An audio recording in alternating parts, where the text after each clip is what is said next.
I'm on an epic train journey across one of the world's biggest railway networks. Built in the 19th century by the British to move troops and raw materials across the land, their trains ultimately played a role in the independence of this country a century later.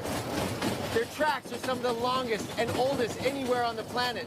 Train travel doesn't get much tougher than this. These are India's tough trains.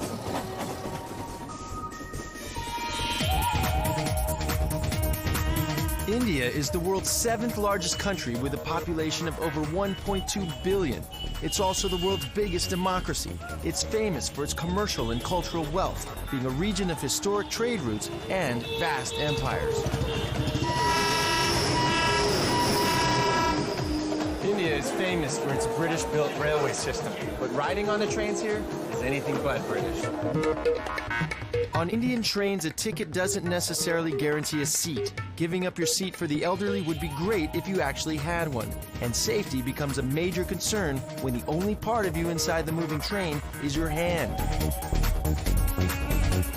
Trains and train stations here are completely overcrowded even by Indian standards. And in monsoon season, temperatures can reach up to 50 degrees Celsius. It is hot. A staggering 18 million people ride the train here in India every day on more than 9,000 scheduled services.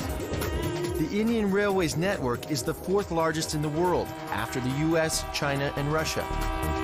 The British first introduced railways to India in 1858 with the purpose of expanding control over the country. After independence in 1947, the railways became an Indian state-owned enterprise.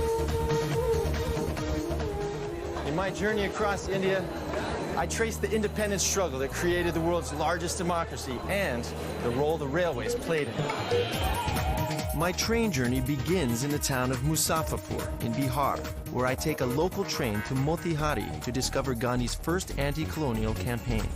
I then head to Lucknow to celebrate Ramadan with local Muslims. From there, I head to Delhi to explore India's past under British rule. My journey continues to Amritsar on a train route that once saw thousands massacred during India's partition. Finally, I escape the Indian heat and head to the Himalayas, traveling from Kangra to Joginder Nagar.